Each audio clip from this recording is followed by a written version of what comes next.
ओम नमः शिवाय। हर हर महादेव। संतान सप्तमी का व्रत रखने वाली सभी बहनों को हार्दिक शुभकामनाएं। आज बच्चों की लंबी उम्र और उज्जवल भविष्य की कामना करते हुए सुनते हैं संतान सप्तमी व्रत कथा। बोलो शिव गौरी गणेश कार्तिकेय की जय हो। एक समय की बात है, श्री कृष्ण ने युधिष्ठिर को बताया कि किसी समय मथुरा में लोमेश ऋषि आए थे। तो मेरे माता पिता देवकी तथा वासुदेव ने भक्तिपूर्वक उनकी सेवा की। तो ऋषि उनकी सेवा से बहुत ही खुश हुए, पर उन्हें उदास देखकर पूछने लगे कि तुम्हारी उदासी का क्या कारण है। तो मेरे माता पिता हाथ जोड़कर कहने लगे कि आप तो अंतर्यामी हैं, आपसे कुछ भी नहीं छुपा है। तो ऋषि कहने लगे कि कंस द्वारा मारे गए पुत्रों के शोक से उभरने के लिए एक ही उपाय है। देवकी, कंस ने तुम्हारे कई पुत्रों को पैदा होते ही मार दिया। यह बड़े दुख की बात है, लेकिन इस दुख से मुक्त होने के लिए मैं तुम्हें एक व्रत बताता हूँ। तुम इस व्रत को करोगी तो तुम्हारी संतान लंबी आयु वाली होगी। तुम ऐसा करो कि संतान सप्तमी का व्रत करो। राजा नहुस की रानी चंद्रमुखी ने भी यह व्रत किया था, तब उन्हें लंबी आयु वाली संतान सुख का प्राप्त हुआ था। तो यह व्रत तुम्हें भी पुत्र शोक से मुक्त करेगा। तो लोमेश ऋषि की बात सुनकर देवकी ने कहा कि हे देव, मुझे इस व्रत के बारे में कुछ भी पता नहीं है। तुम मुझे इस व्रत का पूरा विधि विधान बताओ, ताकि मैं भी पूरे विधि पूर्वक इस व्रत को संपन्न कर सकूं। तो लोमेश ऋषि ने देवकी को व्रत की सारी पूजा विधि बताकर व्रत कथा भी सुनाई। कथा इस प्रकार थी कि नहुस अयोध्यापुरी का प्रतापी राजा था।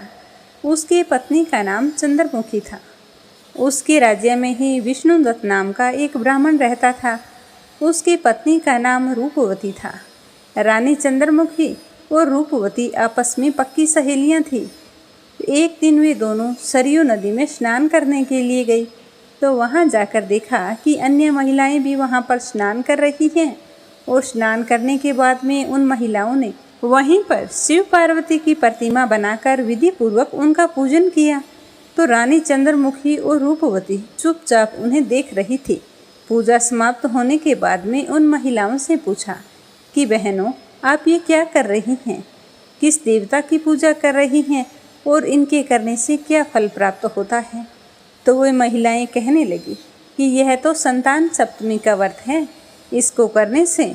तो वो दोनों कहने लगी कि बहनों, हमें इस व्रत की पूरी विधि बताओ। तो उनमें से एक महिला कहने लगी कि हमने पार्वती सहित शिवजी की पूजा की है। भगवान शिव का डोरा बांधकर हमने संकल्प किया है कि हम जब तक जीवित रहेंगे तब तक हम इस व्रत को करती रहेंगी।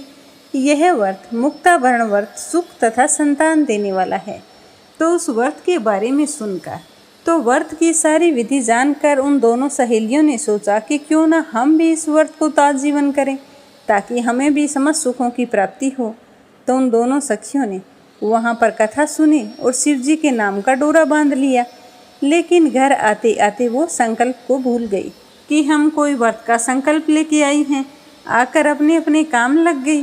फिर अपनी पूरी उम्र व्यतीत करके मृत्यु को प्राप्त हुई। तो रानी तो वानरी बनी और ब्राह्मणी मुर्गी की योनि में पैदा हुई। फिर वे दोनों उसके जीवन चक्र को समाप्त करके पुनः मनुष्य योनि में जन्म ले लिया। चंद्रमुखी मथुरा के राजा पृथ्वीनाथ की रानी बनी और रूपवती ने फिर से एक ब्राह्मण के घर जन्म लिया। इस जन्म में रानी का नाम ईश्वरी तथा ब्राह्मणी का नाम भूषणा था। भूषणा का विवाह राजपुरोहित अग्निमुखी के साथ हुआ। इस जन्म में भी उन दोनों में बड़ा प्रेम था। व्रत भूलने के कारण रानी इस जन्म में भी संतान सुख से वंचित रही। विवाह के सालों बाद उन्हें एक पुत्र की प्राप्ति हुई, जो गूंगा और बहरा था। 9 साल तक जीवित रहा, फिर वह भी मृत्यु को प्राप्त हो गया। भूषणा ने व्रत को याद रखा। वह तो हमेशा व्रत करती थी। तो उसके गर्भ से सुंदर तथा स्वस्थ एक के बाद एक 8 पुत्रों ने जन्म लिया। रानी के इस तरह बच्चे की मृत्यु हो जाने पर उसकी सहेली भूषणा उससे मिलने के लिए गई। तो उसे देखते ही रानी के मन में एक डाह पैदा हो गई। उसने भूषणा से कहा कि बहन, मेरे तो संतान नहीं है। एक भगवान ने गूंगी बहरी संतान थी, वो भी मृत्यु को प्राप्त हो गई। मैं चाहती हूँ कि तुम्हारे बच्चों को भोजन करवाकर मैं बच्चों का सुख प्राप्त करूं। तो भूषणा कहने लगी कि हाँ हाँ क्यों नहीं बहन, मेरे बच्चे तुम्हारे बच्चे हैं, मैं तुम्हारे पास रोज़ाना खेलने के लिए भेज दिया करूँगी। तो इस तरह भूषणा अपने घर चली गई और जाकर अपने बच्चों को कह दिया कि तुम मौसी के यहाँ चले जाना। तो बच्चे अपनी माँ के कहे अनुसार रानी के पास आए तो रानी ने उसके भोजन में विष मिला दिया। बच्चों ने खुशी खुशी भोजन किया। अब वो रानी तो मन ही मन खुश हो रही थी कि ये तो आठों के आठों मारे जाएंगे, फिर भूषणा भी मेरी तरह हो जाएगी। लेकिन भूषणा के व्रत के प्रभाव से उसके एक भी बच्चे का बाल भी बांका नहीं हुआ, सकुशल घर चले गए। तो रानी को यह देखकर बहुत ही अधिक गुस्सा आया। उसने अपने नौकरों को आज्ञा दी कि भूषणा के पुत्रों को पूजा के बहाने ले जाकर यमुना नदी में धक्का दे देना। तो रानी के कहे अनुसार नौकर गए और जाकर कह दिया कि रानी साहिबा ने आपके बच्चों को बुलाया है। तो भूषणा ने कहा कि हाँ हाँ क्यों नहीं, मेरी बहन जैसी है वो। अपने सारे बच्चों को नौकरों के साथ भेज दिया।